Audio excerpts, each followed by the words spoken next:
सब शांत हो जाइए नूनू। सबसे पहले आप सबको गुड मॉर्निंग।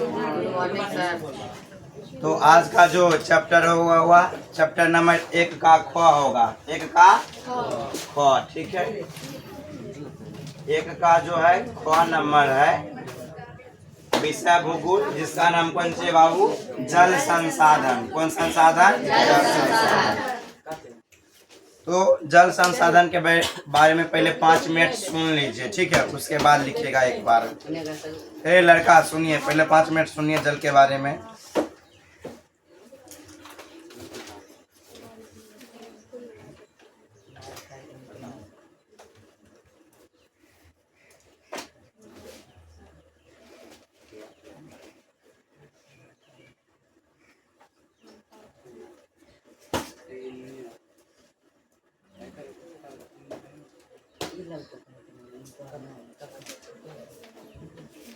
पहला जो पॉइंट है बाबू है जल स्रोत। लड़का ध्यान दीजिए, समझ गए ना? अब हंसी मजाक वाला टाइम बाबू नहीं है, समझ गए? टाइम बहुत ज़्यादा बीत चुका है। जो पढ़ाया जा रहा है उसको सीधा से देखिए, उसको घर से पढ़ कर आइए ताकि नंबर बढ़िया आ सके, समझ गए ना? और अभी बीच में कम से कम 4-5 मिनट जब तक परीक्षा नहीं हो जाए तब तक इधर उधर घूमना फिरना बंद कर दी, समझ? रिश्तेदार दोस्त यार, समझ गए ना? घर पे बैठ के 4-5 घंटा सीधा से सब पढ़िए, समझ गए अच्छे से, तभी जाके नंबर बढ़िया आ पाएगा। चाहे फिजिक्स पढ़ा दिया गया है तो फिजिक्स आप घर पे बैठ के पढ़िए, केमिस्ट्री पढ़ा दिया गया केमिस्ट्री पढ़िए, बायोलॉजी पढ़ा दिया गया है बायोलॉजी पढ़िए, हिस्ट्री पढ़ा दिया गया हिस्ट्री बैठ के पढ़िए, और जो विषय चल रहा है उसको भी डेली डेली क्या करिए? रिवीजन करिए, तभी जाके नंबर बढ़िया आ पाएगा। तो देखिए इसमें सबसे पहला पॉइंट है जल स्रोत विविध रूपों में पाए जाते हैं। तो जल का जो स्रोत है वह विभिन्न रूप में पाया जाता है। तो उसमें सबसे पहला जो है भूपृष्ठीय जल। कौन जल? भूपृष्ठीय जल। भूमि के पृष्ठ पे जल है, यस या नो? यस। दूसरा नंबर क्या है? भूमिगत जल। कौन जल? भूमिगत जल। और तीसरा नंबर है वायुमंडलीय जल। और चौथा नंबर है महासागरीय जल। तो जल जो है 4 रूपों में पाया, 4 जगह में पाया जा रहा है, समझ गए ना? पहला नंबर का है भूमि के पृष्ठ पे, ठीक है, जमीन पे जल है, ठीक, जो नदी पोखर तालाब झील में है। भूमिगत जल यानी कि जमीन के अंदर जल पाया जा रहा है। तीसरा नंबर वायुमंडल, बादल के रूप में या जलवाष्प के रूप में वायुमंडल में। और चौथा नंबर महासागर में है। सबसे ज्यादा अगर हम किसी जल का उपयोग करते हैं तो वह हम, लड़का यहाँ ध्यान सुनिए, समझ गए ना? बातचीत नहीं करिए, सबका ध्यान इधर रहना चाहिए। हम क्या बोल रहे हैं, माइंड में जो बात बोल रहे हो आपके माइंड में सेट होना चाहिए, समझ गए ना? और वह बात कई दिनों तक याद भी आपको रहना चाहिए। घर पे लिखने के बाद, यहाँ से जाने के बाद, लिखने के बाद घर पे शाम में कम से कम एक बार जरूर उस कॉपी को पढ़ा कीजिए। नहीं ज़्यादा कम से कम 10 से 20 मिनट पढ़ा के एक बार कम से कम उसको देख लिया कीजिए दिन में, जो लिख के जाते हैं यहाँ से हर एक विषय में। चाहे मैथ देख के जाइए, फिजिक्स पढ़ के जाइए, केमिस्ट्री पढ़ के जाइए, हिस्ट्री पढ़ के जाइए। एक बार शाम में सबको कम से कम 30-30 मिनट टाइम दीजिए, ज़्यादा नहीं बाबू, एक विषय पर आप 30 मिनट ही टाइम दिए, लेकिन दीजिए, समझ गए ना? हम क्या तैयारी कर रहे हैं वो अलग मैटर है, लेकिन आपका तैयारी अलग रहना चाहिए, समझ गए ना? आपको कम से कम खुद में एक गोल रहना चाहिए कि हमको 400 नंबर लाना है। 400 नंबर लाने के लिए हमको किस विषय में कितना कितना नंबर लाना है। अगर 30-30 अगर 60-60 नंबर हर एक विषय में लाते हैं तो 5 विषय हमको देना है। मैथ देना है, संस्कृत देना है, हिंदी देना है, उसके बाद SST देना है और विज्ञान देना है। ये 5 विषय देना है। अगर आप 60-60 नंबर से हर एक विषय में लाते हैं 60-60 नंबर, तो उसमें आपको मिलेगा 300 नंबर। अगर उससे एक भी नंबर 300 नंबर से कम आ जाएगा ना बाबू, आप सेकेंड डिवीजन में आ जाइएगा। अगर आपका 299 नंबर भी आ गया ना, 299 नंबर, आप कौन सी कहलाइएगा? Second division. जब तक आपका 300 नंबर ना आएगा ना, आप फर्स्ट डिवीजन नहीं कहलाइएगा। हर एक विषय में 60-60 नंबर आपको, तो ये नॉर्मली हो गया कि अगर कुछ नहीं भी पढ़ जाएगा तो कम से कम 60-60 नंबर फर्स्ट डिवीजन होना है। और ज़्यादा से ज़्यादा आप जितना ला सकते हैं 500 में, समझ गए ना? इंग्लिश का तो वैल्यू नहीं है, उसका नंबर जुड़ता नहीं है, समझ गए ना? तो 500 नंबर में आपका टारगेट कितना है, समझ गए ना? हाल ही में एक परीक्षा लिया जाएगा आप सबको, पहले थोड़ा सा और सिलेबस कवर कर लेते हैं, समझ गए ना? एक परीक्षा ले लेते हैं, समझ गए ना? फिलहाल एक परीक्षा मैथ का ले लिया जाएगा, 100 नंबर का टेस्ट रहेगा। कल संडे है तो कल किसी ना किसी विषय का परीक्षा होगा आपका, समझ गए ना। जाते टाइम सबको बोल दिया जाएगा, चाहे ज्योग्राफी का परीक्षा हो, ज्योग्राफी का नहीं होगा मैथ का ही ले लिया जाएगा, समझ गए ना। उसके अगला संडे जो है साइंस का होगा, उसके अगला संडे तब तक इन्हें और एक विषय अर्थशास्त्र के लिए तो एसएसटी में चारों विषय मिला के ले लेंगे। शाम में 3-3 4-4 चैप्टर क्लियर कर देंगे, हिस्ट्री में, ज्योग्राफी में, पॉलिटी में और इकोनॉमी में। उसके बाद टेस्ट लिया जाएगा, ठीक। उसके बाद हिंदी का भी टेस्ट होगा, तब तक संस्कृत पढ़ा रहे हैं तो संस्कृत का टेस्ट हो जाएगा। फिर आपका कुछ हिंदी खत्म करवा देंगे तो हिंदी का भी 100 नंबर होगा। मतलब 5, जिस तरह से बिहार बोर्ड 500 नंबर लेता है, हर एक सप्ताह एक एक विषय का 100 नंबर का टेस्ट सेम टू सेम लिया जाएगा, जिसमें 50 रुपया टेस्ट फी रखा जाएगा। कॉपी आपको बेहतरीन क्वालिटी की दिया जाएगा, समझ गए ना। और उस अनुसार से टेस्ट लिया जाएगा, एक बेंच पे 2 बच्चे और बढ़िया स्टेट ले उसका कॉपी। जैसे अजीत सर कॉपी चेक करते हैं बिहार बोर्ड में, टीचर अपना अनुसार से कॉपी चेक करके रिजल्ट बना के दिया जाएगा कि आप 500 नंबर में कितना नंबर लेके आए हैं। फिर आप आकलन कर लीजिएगा कि हम किस लायक हैं, कितना नंबर बिहार बोर्ड में आएगा। इस तरह से आपका 4-5 टेस्ट सीरीज अभी से चलते रहेगा, ठीक, हर एक संडे को अपना। तो इसमें देखिए सबसे ज्यादा अगर हम किसी जल का उपयोग करते हैं बाबू, वह हम भूमिगत जल का उपयोग करते हैं और ये भूपृष्ठीय जल का उपयोग करते हैं, जो 2 जल का, समझ गए। तो सबसे पहला नंबर समझिए भूपृष्ठीय जल के बारे में। भूपृष्ठीय जल क्या है?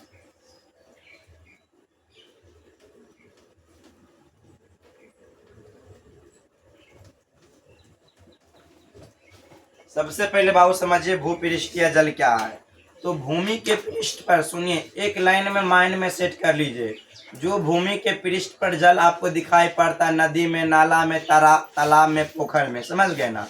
ये सब कहाँ है? जमीन पर है, भूमि के पृष्ठ पे है। तो भूमि के पृष्ठ पर पाए जाने वाले जल को हम क्या कहेंगे? भूपृष्ठीय जल। क्या कहेंगे? भूमि के पृष्ठ पर पाए जाने वाले जल को बाबू क्या कहेंगे? भूपृष्ठीय जल कहेंगे। कोई दिक्कत? या उसी को हम क्या कहेंगे? धरातलीय जल। क्या कहेंगे? धरातलीय जल कहेंगे। भूमि के पृष्ठ पर जल आता कहाँ से? वर्षा से। कहाँ से आता है? वर्षा। यदि बाबू वर्षा नहीं पड़ेगा तो क्या बताइए भूमि के पृष्ठ पर जल रह पाएगा? जल सूख जाएगा, धूप के कारण भाप बन के ऊपर उड़ जाएगा।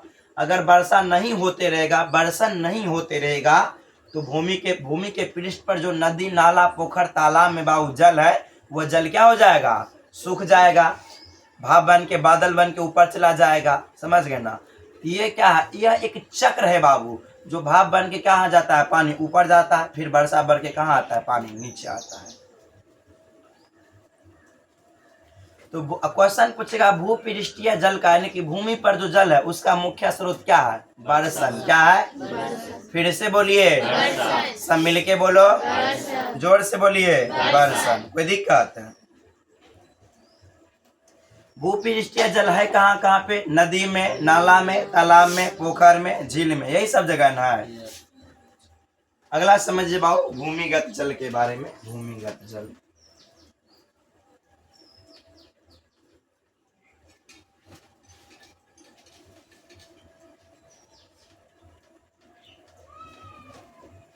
समझिए भूमिगत जल क्या होता है।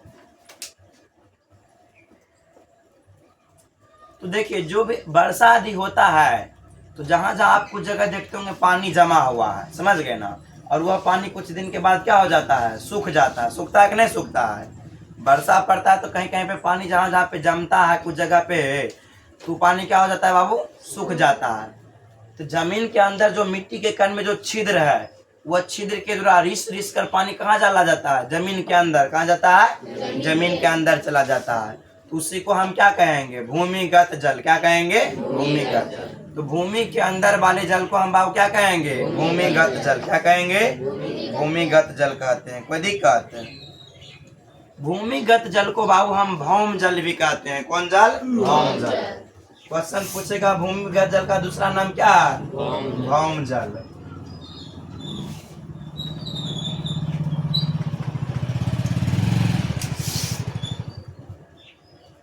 अब देखिए कुछ हम महत्वपूर्ण तथ्य के बारे में जानेंगे, समझ गए? तो इधर ध्यान सब दीजिएगा। पृथ्वी की सतह पर जो है लगभग पूरे पृथ्वी का, हम पृथ्वी जब पृथ्वी बोलेंगे तो आपके मायने पृथ्वी का डायग्राम चलना चाहिए। पूरे पृथ्वी, समझ गए ना, पूरे पृथ्वी का मतलब सभी देश, पूरे विश्व, इन्हें खाली भारत, समझ गए ना, भारत, पाकिस्तान, अमेरिका, जापान, रूस, पूरे दुनिया विश्व आना चाहिए, पूरे दुनिया, पृथ्वी मतलब, समझ में आ गया है ना। तो पृथ्वी के सतह पर जो है बाबू 3/4 भाग पानी है। कितना चौथाई? 3/4 का मतलब क्या होता है? 3/4। 3/4 का मतलब 3/4। तो पृथ्वी के सतह पर कितना प्रतिशत पानी है बाबू? 3/4। कितना है? 3/4। जल जो है बाबू, जल एक नवीकरणीय संसाधन है। कौन संसाधन है? एक हर एक पॉइंट, अभी जितना पॉइंट बोलेंगे हर एक पॉइंट परीक्षा के दृष्टिकोण से बहुत ही महत्वपूर्ण है। इसीलिए हर एक पॉइंट को अपने माइंड में बाबू सेट करते जाइए, तब जाके ये सब चीज आपको परीक्षा में भेंट होगा।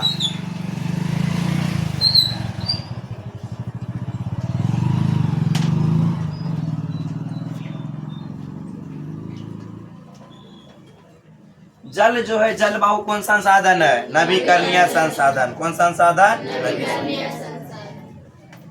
पृथ्वी के सतह पर यानी कि धरती पर अधिक भूभाग पर जल होने के कारण पृथ्वी नीला दिखता है। कैसा दिखता है? नीला।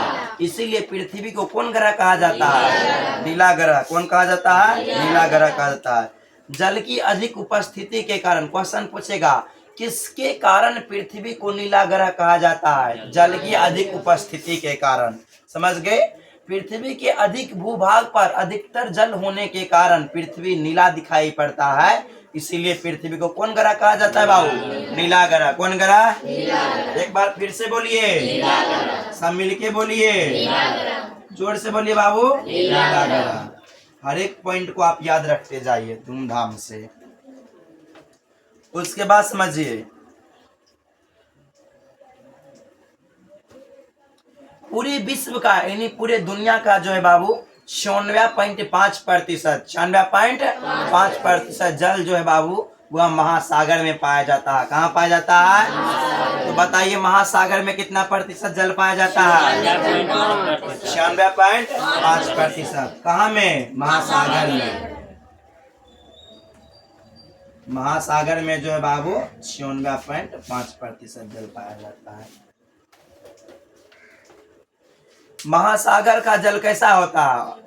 लवणीय। कैसा है? लवणीय। महासागर का जल कैसा है? लवणीय है। महासागर का जल कैसा होता है बाबू? लवणीय होता है। कोई दिक्कत?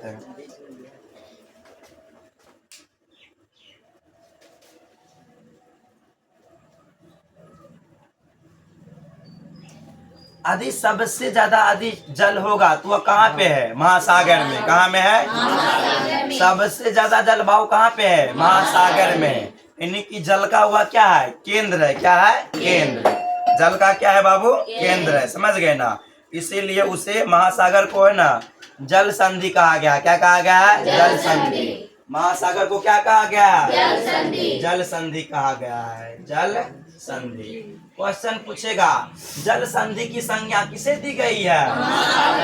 जल संधि की संज्ञा किसे दी गई है? महासागर को दी गई है।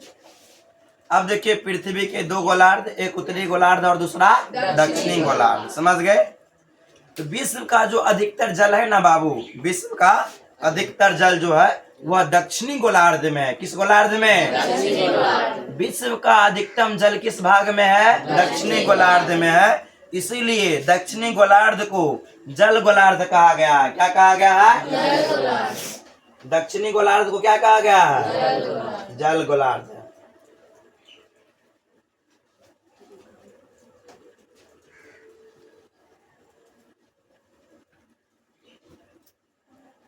विश्व के अधिकतम जल जो है वह पृथ्वी के दक्षिणी गोलार्ध में है बाबू। इसीलिए दक्षिणी गोलार्ध को हम क्या कहते हैं? जल गोलार्ध। क्वेश्चन पूछेगा, जल गोलार्ध किसे कहा जाता है? दक्षिणी गोलार्ध को।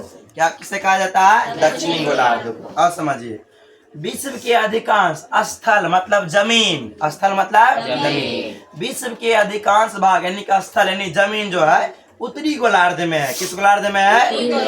किस गोलार्ध में है? उत्तरी गोलार्ध में है। इसीलिए उत्तरी गोलार्ध को ही बाबू जो है स्थल गोलार्ध कहा गया है। क्या कहा गया है? उत्तरी गोलार्ध को क्या कहा गया है? स्थल गोलार्ध।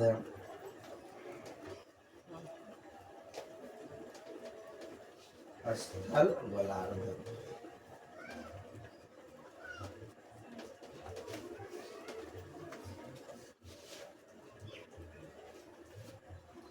अब समझिए, विश्व का जो है बाबू मृदु जल जो है विश्व का मृदु जल 75% जो है वह हिमनद के चादर के रूप में, किस रूप में है? हिमनद यानी कि चट्टान के रूप में। समझना गया? हिमनद मतलब क्या होता है? चट्टान। बर्फ के रूप में जमा हुआ। कितना प्रतिशत? 75%। कितना प्रतिशत?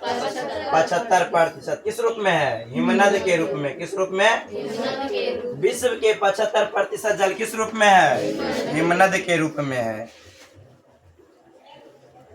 और 25% जल जो है बाबू, 25% जल वह स्वच्छ जल किस रूप में है? भूमिगत जल, पीने योग्य जल है, स्वच्छ जल 25%।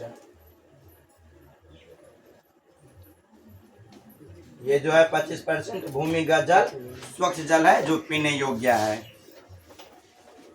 प्राणियों के शरीर में कितना प्रतिशत जल है? सुनिए, जितना भी जीव जंतु, मनुष्य, गाय, भैंस है, प्राणी है, प्राणी के शरीर में जो है बाबू, प्राणियों के शरीर में 65% जल है। कितना परसेंट? प्राणियों के शरीर में 65% जल है। और जितना भी बाबू पेड़ पौधा है, वह पेड़ पौधा में जो है बाबू 65 से 99%। कितना परसेंट?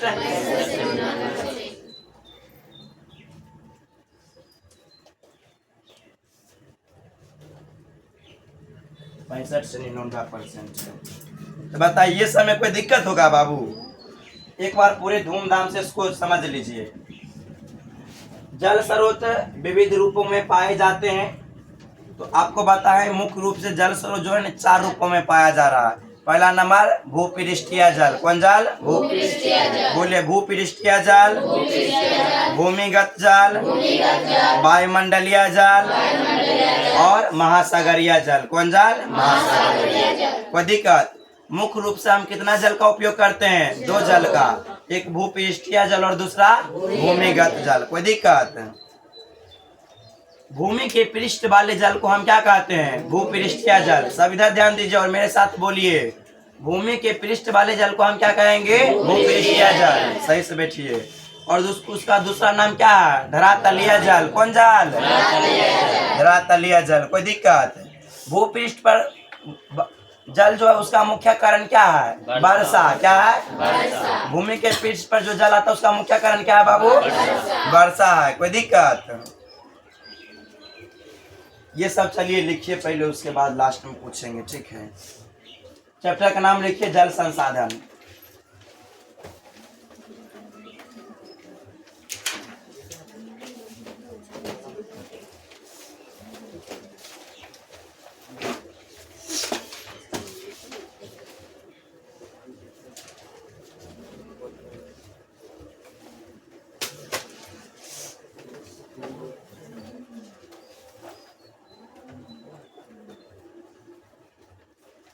चैप्टर का नाम लिख लिए, हेडिंग बनाइए, जल स्रोत विविध रूपों में पाए जाते हैं।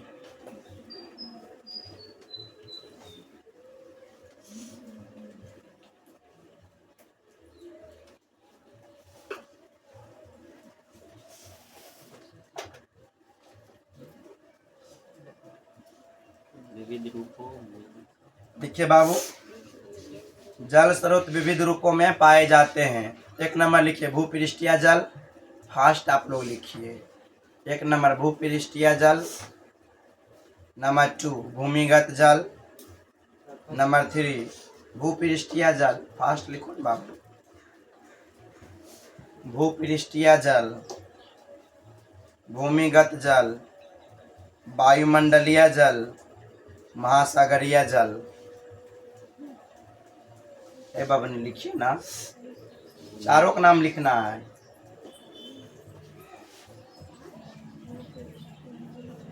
लिख लिए चारों का नाम। स्टार जे लिखे नोट। वायुमंडलीय जल, उसके बाद सर वायुमंडलीय जल, महासागरीय जल। चारों का नाम नहीं लिखी है? स्टार दीजिए, लिखिए नोट।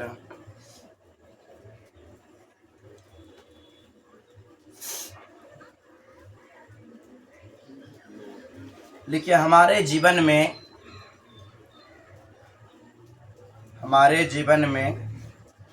भूपृष्ठीय और भूमिगत जल का हमारे जीवन में भूपृष्ठीय और भूमिगत जल का प्रत्यक्ष उपयोग होता है।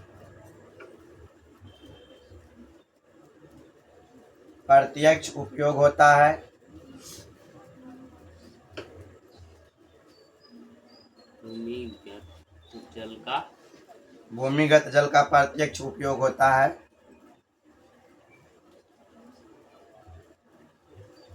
लिख लिए। अब स्टार ये लिखिए भूपृष्ठीय जल, 1 नंबर वाला।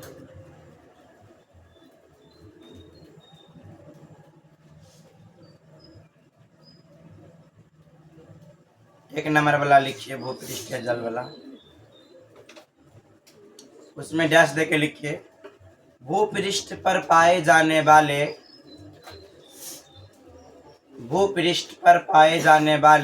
जल को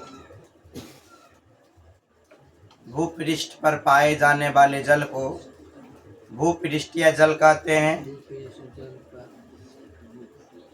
बोले थे एक बार। भूपृष्ठ पर पाए जाने वाले जल को भूपृष्ठीय जल कहते हैं। भूपृष्ठीय जल कहते हैं।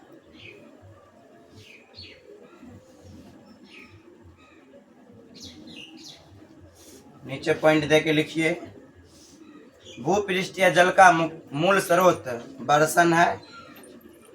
पॉइंट देके लिखिए भूपृष्ठीय जल का मूल स्रोत बरसन है। भूपृष्ठीय जल का मूल स्रोत बरसन है।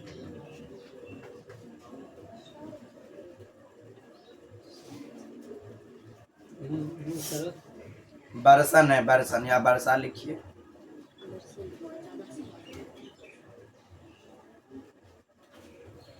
अगला पॉइंट लिखिए भूपृष्ठीय जल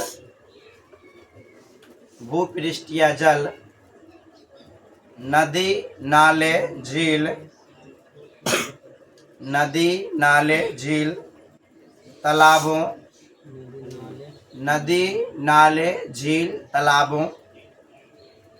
सागर एवं महासागर में पाया जाता है। भूपृष्ठीय जल नदी नाले झील तालाबों सागरों एवं महासागरों में पाया जाता है।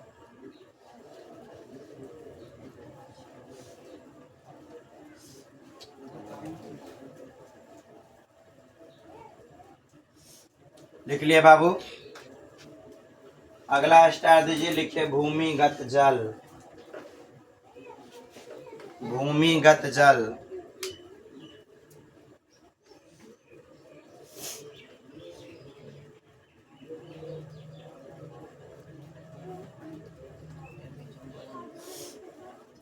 लिख लिया बाबू भूमिगत जल में डैश देके लिखिए। लिखिए वर्षा जल की धरातलीय छिद्रों से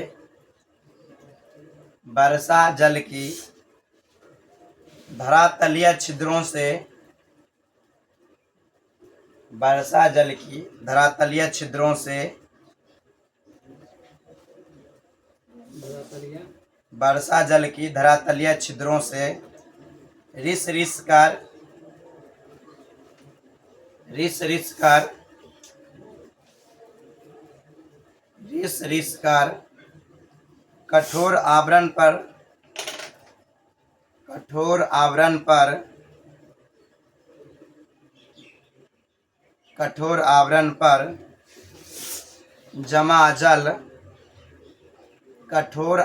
पर जमा जल भूमिगत जल कहलाता है।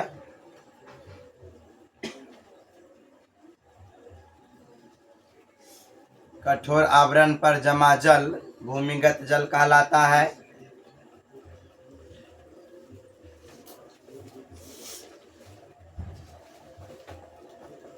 लिख लिए, नीचे पॉइंट दे के लिखिए।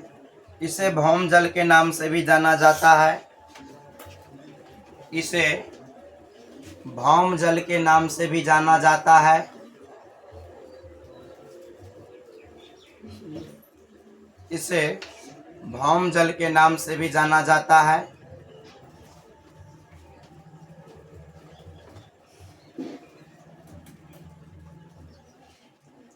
इसे भौम जल के नाम से भी जाना जाता है।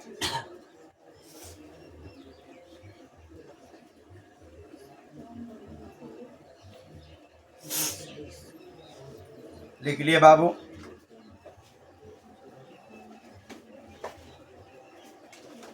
स्टार जी लिखे महत्वपूर्ण बिंदु।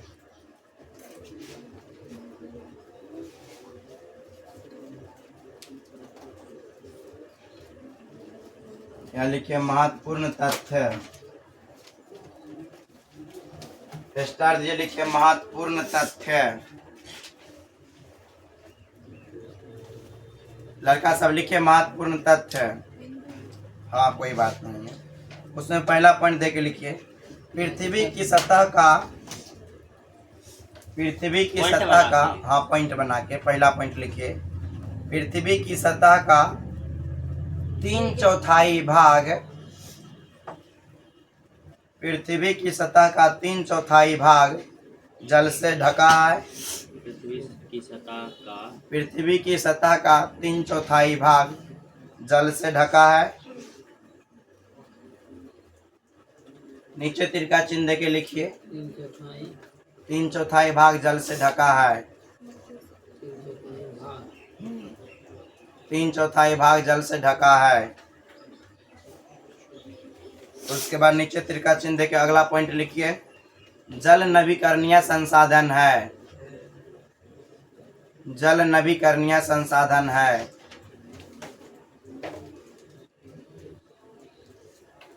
जल नवीकरणीय संसाधन है।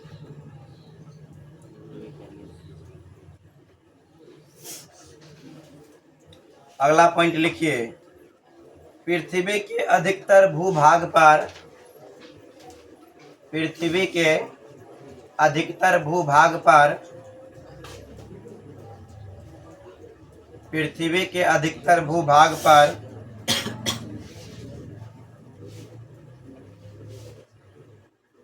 जल की उपस्थिति के कारण, पृथ्वी की अधिकतर भूभाग पर जल की उपस्थिति के कारण,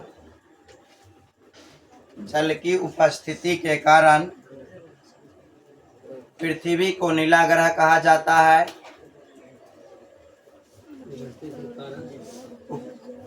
उपस्थिति के कारण पृथ्वी को नीला ग्रह कहा जाता है।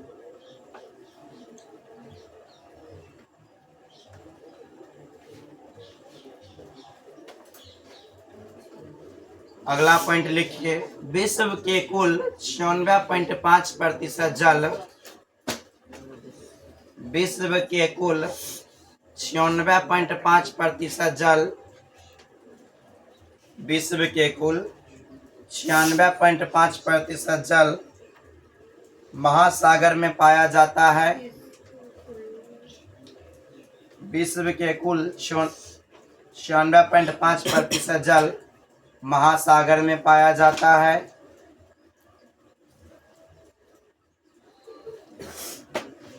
अगला पॉइंट लिखिए। महासागरीय जल लवणीय होता है। महासागरीय जल लवणीय होता है।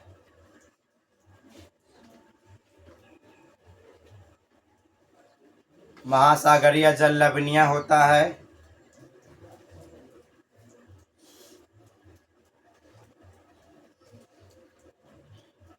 अगला पॉइंट लिखिए।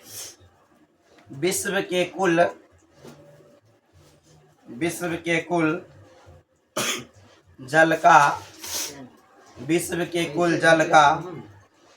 2.5% 2.5% जल अलवणीय है। विश्व का कुल जल का 2.5% जल अलवणीय है।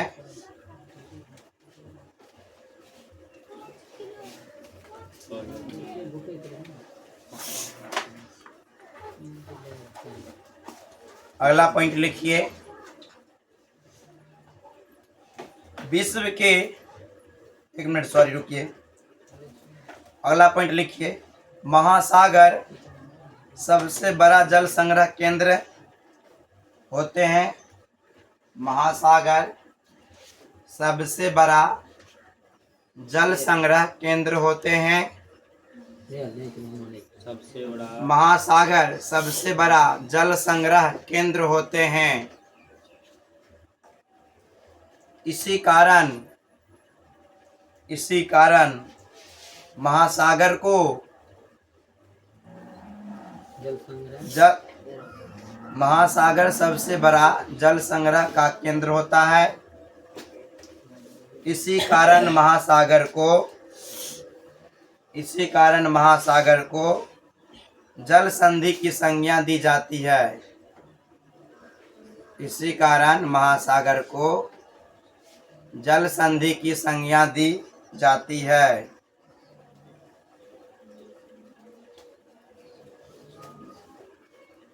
लिख लिए बाबू।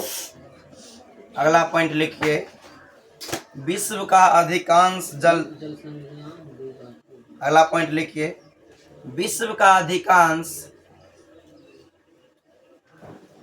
जल दक्षिणी गोलार्ध में है। विश्व का अधिकांश जल दक्षिणी गोलार्ध में है। विश्व का अधिकांश जल दक्षिणी गोलार्ध में है। इसकी दक्षिणी गोलार्ध को जल गोलार्ध कहा जाता है। इसकी दक्षिणी गोलार्ध को जल गोलार्ध कहा जाता है। दक्षिणी गोलार्ध को इसकी दक्षिणी गोलार्ध को जल गोलार्ध कहा जाता है।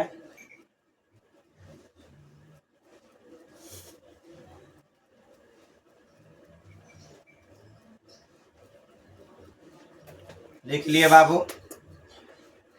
अगला पॉइंट लिखिए, विश्व का अधिकांश स्थल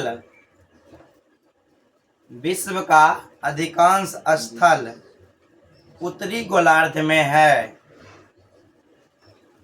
विश्व का अधिकांश स्थल उत्तरी गोलार्ध में है। विश्व का अधिकांश स्थल उत्तरी गोलार्ध में है। इसी कारण उत्तरी गोलार्ध को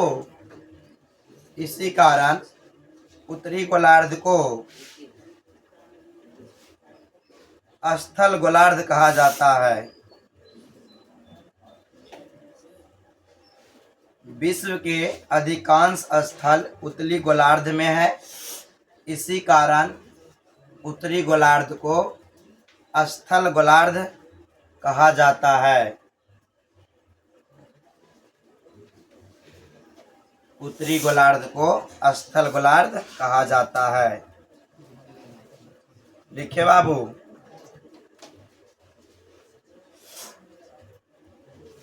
अगला पॉइंट लिखिए, विश्व के मृदु जल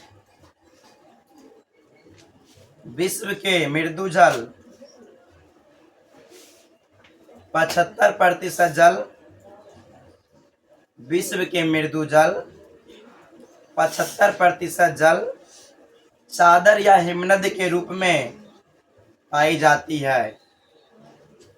विश्व के 75% जल चादर या हिमनद के रूप में पाई जाती है। लिख लिए बाबू।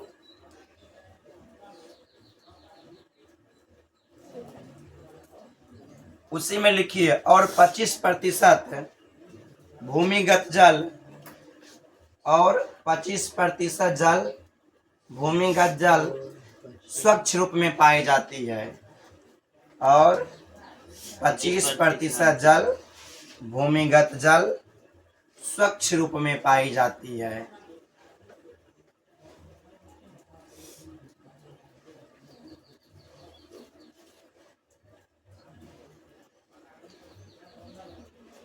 लिख लिए बाबू। एक पॉइंट और लिखिए। प्राणियों में 65% तथा पौधों में 65% तथा पौधों में 65 से 99% जल का अंश विद्यमान रहता है। प्राणियों में 65% तथा पौधों में 65 से 99% जल का अंश विद्यमान रहता है।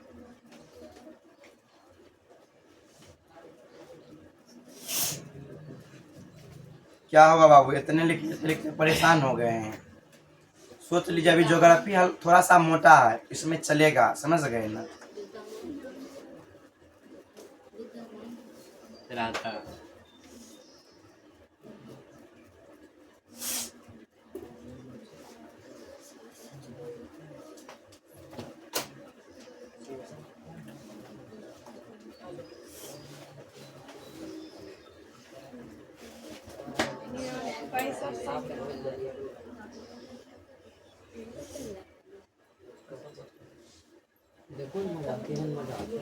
चलिए समझिए, जल के विविध उपयोग, ये सब समझने में कोई दिक्कत नहीं ना।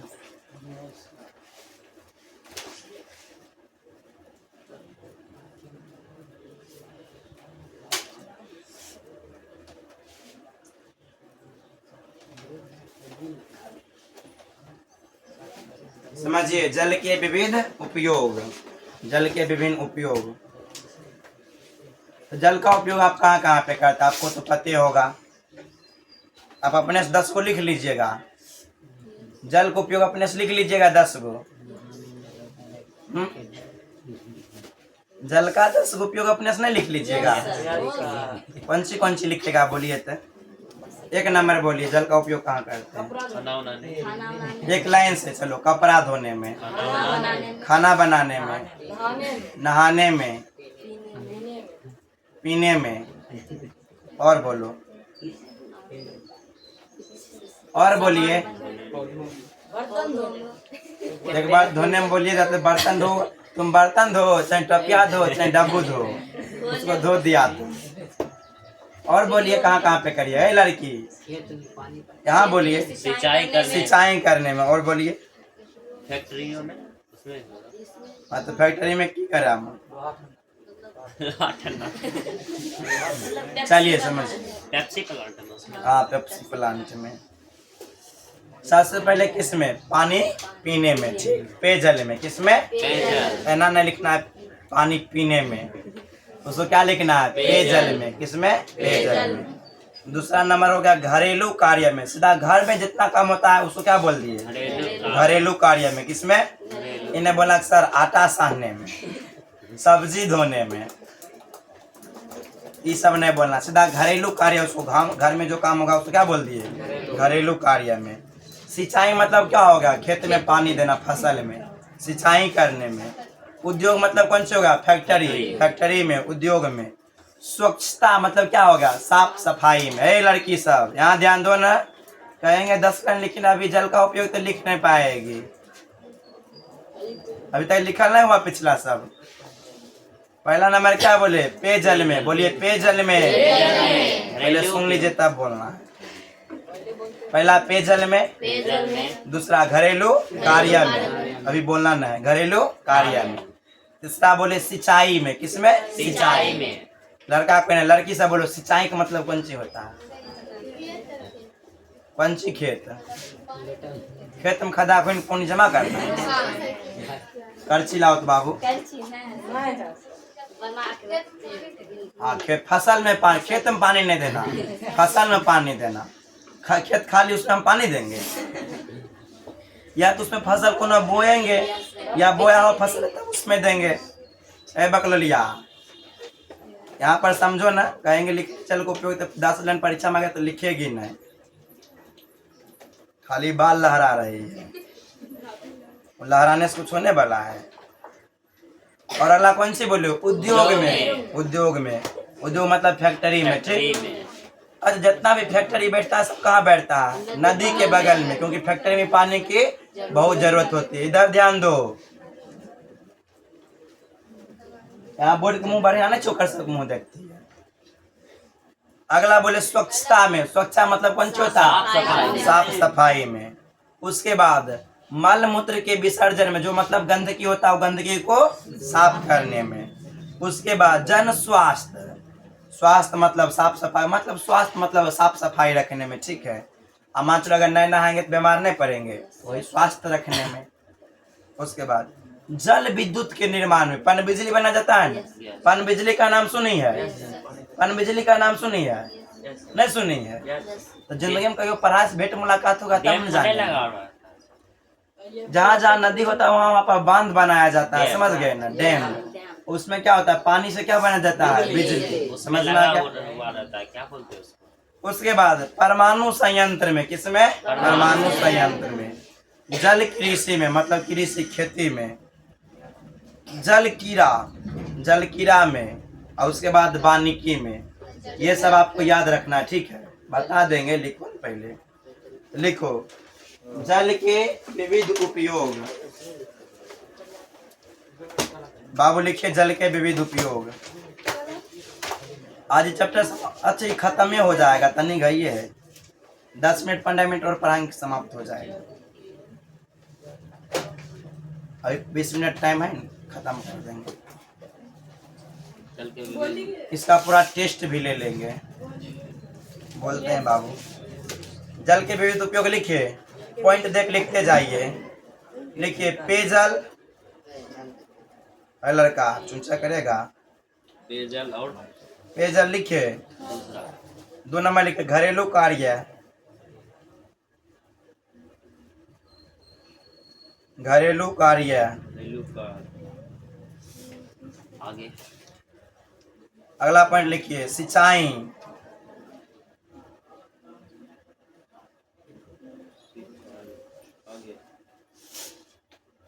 बाबू सिंचाई लिख लिए। सिंचाई के बाद लिखिए उद्योग। उद्योग। उसके बाद लिखिए स्वच्छता। स्वच्छता।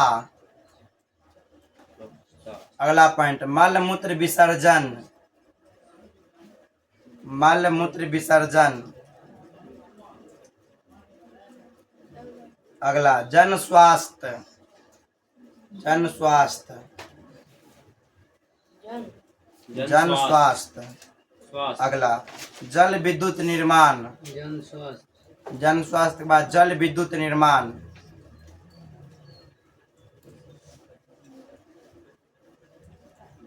जल विद्युत निर्माण। अगला परमाणु संयंत्र। परमाणु संयंत्र।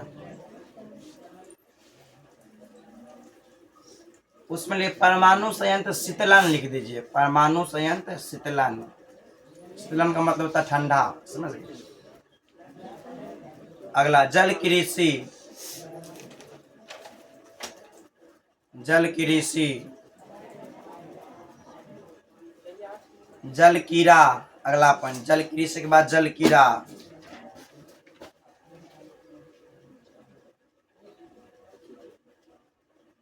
जल कीड़ा। अगला वानिकी। वानिकी।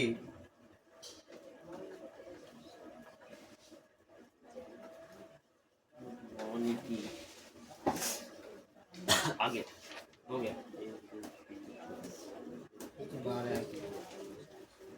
12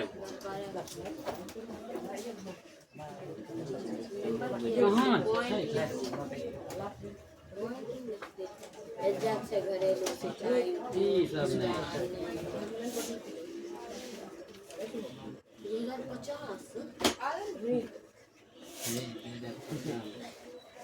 सब 50 लिखे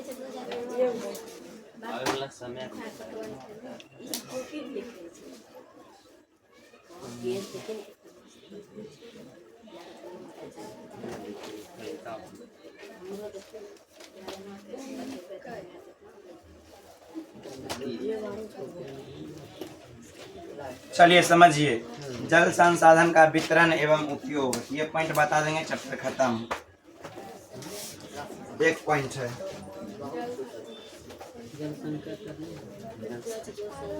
जल संसाधन के वितरण एवं उपयोग।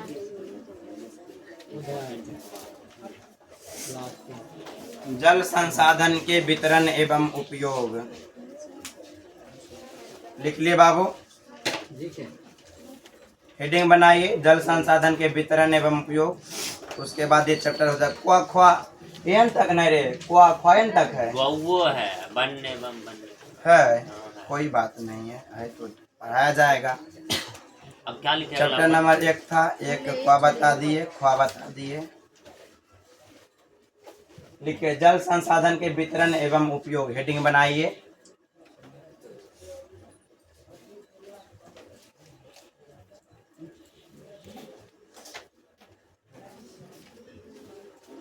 जल संसाधन के वितरण एवं उपयोग।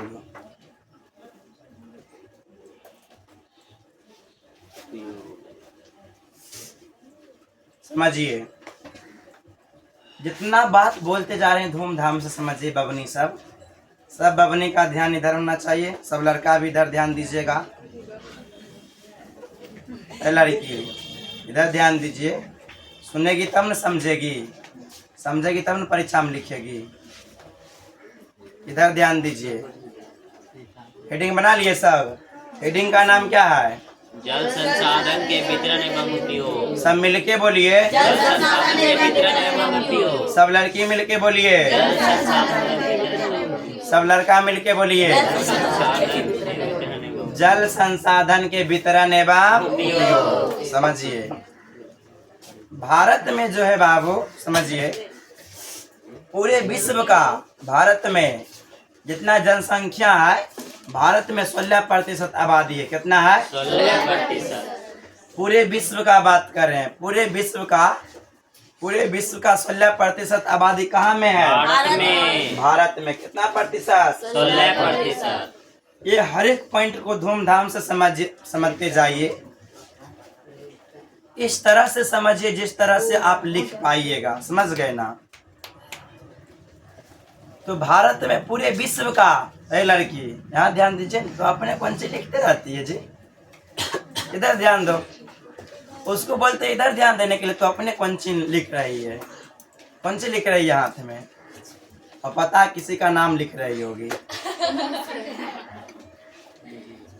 समझिए, मिथिलेश सर जी थोड़ी कभी झूठ बोलते, अनुमान सही रहता है, नहीं किसी का नाम लिख रही थी तुम, तब समझो,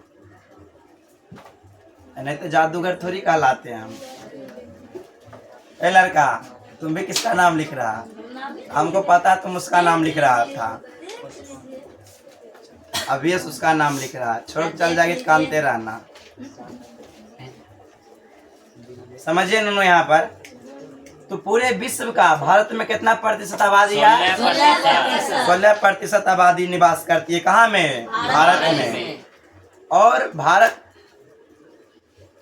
और उसके बाद समझिए, भारत में विश्व का जो है, पूरे विश्व का जो जल है वह 4% जल है। कितना प्रतिशत? 4%। स्वच्छ जल का हम बात किए ना, कि गंदा जल का जो पीने योग्य नहीं है, वो जल का नहीं, स्वच्छ जल का। विश्व का, पूरे विश्व का 16% आबादी जो है भारत में निवास करती है, और पूरे विश्व का 4% स्वच्छ जल कहाँ में है? भारत में। निवास कितना प्रतिशत? 16%। और जल कितना प्रतिशत? 4%। 4%। स्वच्छ जल की गंदा जल? स्वच्छ जल। कोई दिक्कत? अब समझिए, भारत में जो है प्रति वर्ष 4000, कितना? 4000। भारत में जो है बाबू प्रति वर्ष 4000 घन किलोमीटर, 4000 घन किलोमीटर। समझिए,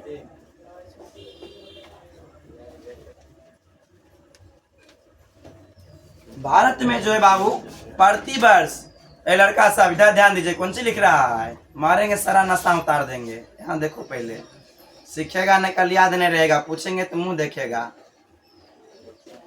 तो समझिए, भारत में प्रति वर्ष 4000, कितना, 4000 घन किलोमीटर जो है वह जल वर्षा से प्राप्त होती है। किससे प्राप्त होती है? क्वेश्चन पूछेगा, भारत में प्रति वर्ष कितना प्रतिशत जल जो है वर्षा से प्राप्त होती है? 4000 घन किलोमीटर। 4000 घन किलोमीटर। और 1869 कितना बाबू? 1869 घन किलोमीटर जो है वह जमीन से प्राप्त होता है, भूमिगत जल। कौन जल? भूमिगत जल। तो बताइए, प्रति वर्ष भारत में भूमिगत जल कितना प्राप्त होता है? 1869 घन किलोमीटर। कौन किलोमीटर? घन किलोमीटर। और वर्षा से कितना प्राप्त होता है? भारत में कितना, पूरे विश्व का कितना प्रतिशत आदमी निवास करता है? 16%। और पूरे विश्व का कितना प्रतिशत स्वच्छ जल भारत में है? और वर्षा से प्रति वर्ष कितना प्राप्त होता है? 4000 घन किलोमीटर। और जमीन से 1869 घन किलोमीटर। बताइए मित्रों, कोई दिक्कत? अब समझिए, कुल पृष्ठीय जो जल है, कुल पृष्ठीय जो जल है बाबू, वह कुल पृष्ठीय जल का 2/3 भाग, 2/3 भाग। कितना भाग बाबू? 2/3 भाग कुल पृष्ठीय जल का, यानी कि भूपृष्ठीय जल, भूमि वाला जल। कुल भूपृष्ठीय जल का 2/3 भाग, कितना भाग? 2/3 भाग जो है बाबू, वह देश के 3 नदियों में बहती है। कितना नदियों में? 3 नदियों में। तो बताइए मित्रों, भूपृष्ठ, भारत के भूपृष्ठीय जल का कितना भाग? 2/3 भाग। वह भारत के कितने नदियों में बहती है? 3 नदियों में बहती है। तो पहला नदी का नाम है सिंधु। कौन नदी? सिंधु। बोलिए, सिंधु, गंगा, ब्रह्मपुत्र। तो बताइए, अगर क्वेश्चन पूछेगा कि बताइए सिंधु, गंगा, ब्रह्मपुत्र मिला के कितना प्रतिशत भूपृष्ठीय जल प्रवाहित होता है? 2/3। कितना? 2/3। भूपृष्ठीय जल का, फिर से सुन लीजिए, भूपृष्ठीय जल का लगभग 2/3 भाग जो है भारत के 3 नदियों में बहती है, सिंधु, गंगा और ब्रह्मपुत्र में। बताइए मित्रों, कोई दिक्कत? अगला समझिए स्टेटमेंट। भारत में, अब समझिए, भारत में जो जल भंडारण का मतलब जल को जमा करने वाला, समझिए। जैसे तेल का भंडारण है ना, तो सरकार तेल का कुआं बना बना के तेल रखता है खरीद के भारत में। यस या नो? यस। तेल का कुआं, भारत में उतना ज्यादा मात्रा में तेल नहीं मिलता है, भारत दूसरे देश से तेल खरीद कर आता है। समझ में आ गया? कहीं कहीं पे मिलता होगा, समुद्र में से निकालता है। तो तेल का कुआं बनाकर भारत सरकार रखता है तेल जमीन के अंदर। समझ में आ गया? स्टॉक करके। उसी तरह से जल का भी भंडारण होगा, जहाँ जहाँ पे नदी, तालाब, नहर, पोखर, झील होगा, उसमें पानी होगा कि नहीं होगा? तो उसका क्षमता होगा कि भारत में कितना नदी है, कितना पोखर है, कितना तालाब है, वो सब नदी, पोखर, तालाब, झील में कितना प्रतिशत जल समाहित हो सकता है। यस या नो? यस। तो समझिए, भारत में जलाशयों का भंडार जो था बाबू, अभी जो है लगभग 174 अरब घन मीटर। कितना बाबू? 174 अरब घन मीटर। क्वेश्चन पूछेगा, क्वेश्चन क्या पूछेगा कि भारत में जो है जल भंडारण का क्षमता कितना है? 174। अरे कितना है? फिर से बोलिए। 174 अरब घन मीटर। समझ में आ गया? जबकि भारत में आजादी के समय मात्र 18 अरब टन मीटर था। कितना था? 18 अरब घन मीटर, 18 घन मीटर। समझिए, 2 क्वेश्चन यहाँ से बन के आ रहा है बाबू। क्वेश्चन पूछेगा वर्तमान में, वर्तमान का मतलब क्या होता है? अभी। यहाँ सभी लड़की यहाँ ध्यान दो, किताब में सब कुछ लिखल है, किताबें में लिखल रह जाता है, थोड़ा सब खातिर दिमाग में लिखिए। वर्तमान में, वर्तमान का मतलब अभी। वर्तमान में भारत में जल भंडारण का क्षमता कितना है? 174 अरब घन मीटर। और आजादी के समय भारत में जल भंडारण क्षमता कितना था? 18 अरब घन मीटर। बताइए मित्रों, कोई दिक्कत? अब समझिए, भारत में जो है बाबू, भारत में जो जल है वह 690 है। कितना?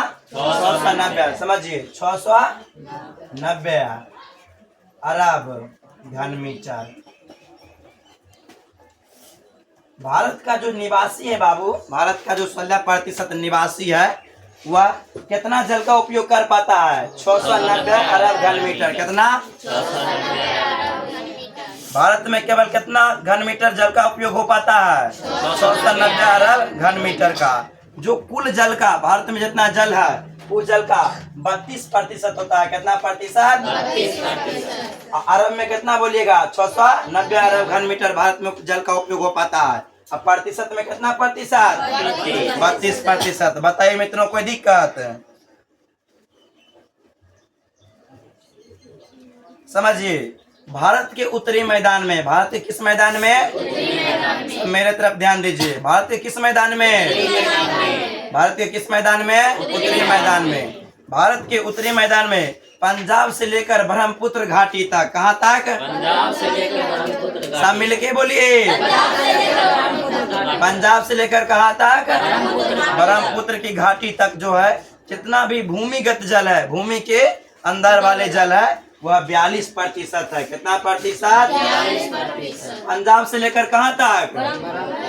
अरे पंजाब से कहाँ तक? ब्रह्मपुत्र की घाटी तक। कहाँ तक? ब्रह्मपुत्र। लड़का सही से बैठो,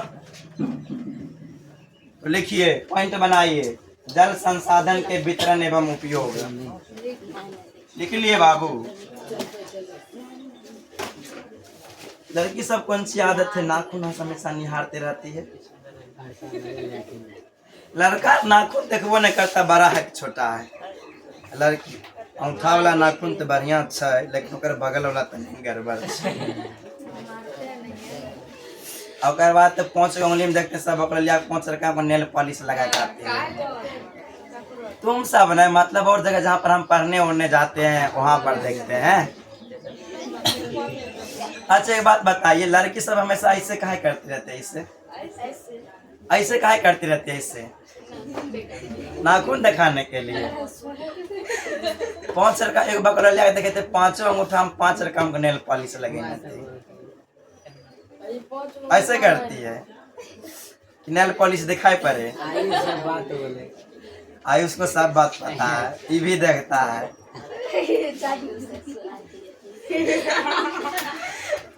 चलिए लिखिए बाबू, जल संसाधन के वितरण एवं उपयोग। लड़का सब नेल पॉलिश पर ध्यान जाता है, लड़का खाली मुँहे देखता है सब। चलिए लिखिए,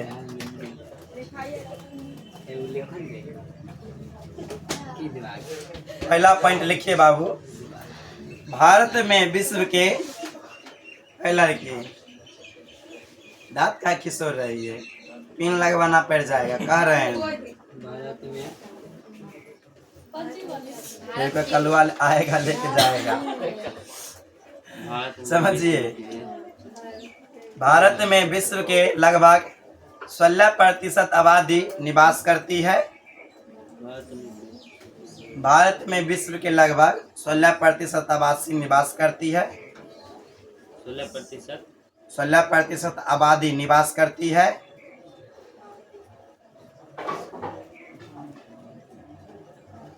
और भारत में विश्व का, फास्ट लिखिए, और भारत में विश्व का लगभग 4% स्वच्छ जल उपलब्ध है। हाँ उसी में। और भारत में विश्व का लगभग 4% स्वच्छ जल उपलब्ध है। लड़की क्या कर रही है? लिखिए, भारत में विश्व का लगभग 4% स्वच्छ जल उपलब्ध है। बाबू लिखे, लिखिए अगला पॉइंट लिखिए। अगला पॉइंट बोले बबनी। भारत में प्रति वर्ष 4000 घन किलोमीटर 4000 घन किलोमीटर 4000 घन किलोमीटर। जल वर्षा से तथा 1869 घन किलोमीटर। 1869 घन किलोमीटर जल। 1869 घन किलोमीटर जल पृष्ठीय जल से प्राप्ति होती है। पृष्ठीय जल से प्राप्ति होती है।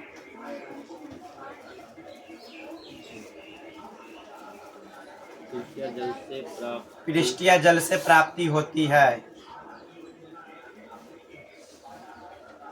बबनी लिखिए, अगला पॉइंट लिखिए। कुल पृष्ठीय जल का लगभग 2/3 भाग। कुल पृष्ठीय जल का लगभग 2/3 भाग। कुल पृष्ठीय जल का लगभग 2/3 भाग। 2/3 भाग देश के 3 बड़ी नदियों सिंधु, गंगा और ब्रह्मपुत्र में प्रवाहित होती है। देश के 3 बड़ी नदियों सिंधु, गंगा, ब्रह्मपुत्र में प्रवाहित होती है। 3 बड़ी नदियों सिंधु, गंगा और ब्रह्मपुत्र में प्रवाहित होती है।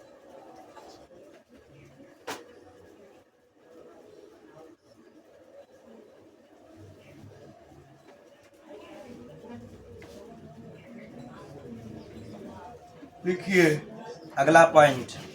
ए लड़की सही से बैठिए, चक्कर आ रहा है कि बेहोश नहीं हो जाना क्लास में। लिखिए भारत में जलाशयों का भंडारण। भारत में जलाशयों का भंडारण। भारत में जलाशयों का भंडारण क्षमता लगभग। जलाशयों का भंडारण क्षमता लगभग 174 अरब घन मीटर हो गई। 174 अरब घन मीटर हो गई। 174 अरब घन मीटर हो गई। लिखिए बाबू, लगभग 174 अरब घन मीटर हो गई। दोनों लिखे, का पॉइंट लिखिए।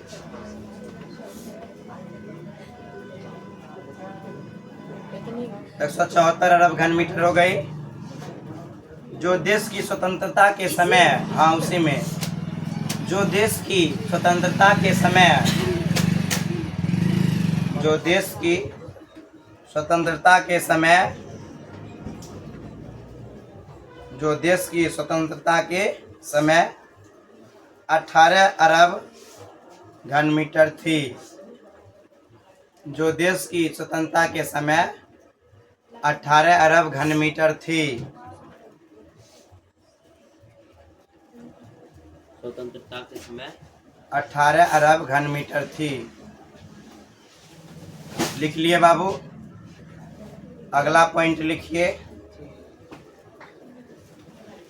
भारत में केवल 690 अरब घन मीटर। भारत में केवल 690 अरब घन मीटर। 690 अरब घन मीटर जल का ही उपयोग कर पाता है। 690 अरब घन मीटर जल का ही उपयोग कर पाता है। जो कुल जल का 32% है। जो कुल जल का 32% है।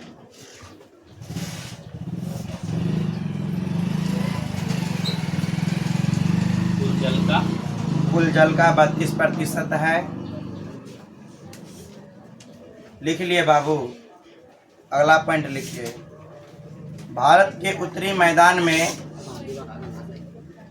भारत के उत्तरी मैदान में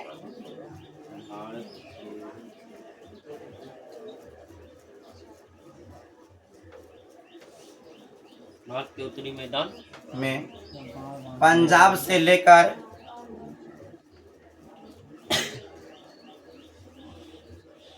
ब्रह्मपुत्र घाटी तक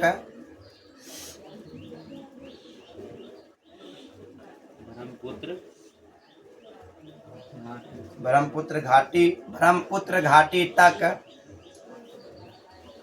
सर्वाधिक भूमिगत जल भारत के उत्तरी मैदान में पंजाब से लेकर ब्रह्मपुत्र घाटी तक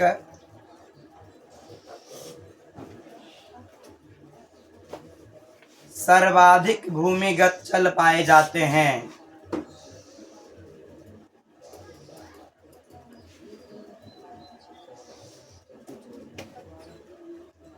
ब्रैकेट में लगभग 42%, लगभग 42% लड़का,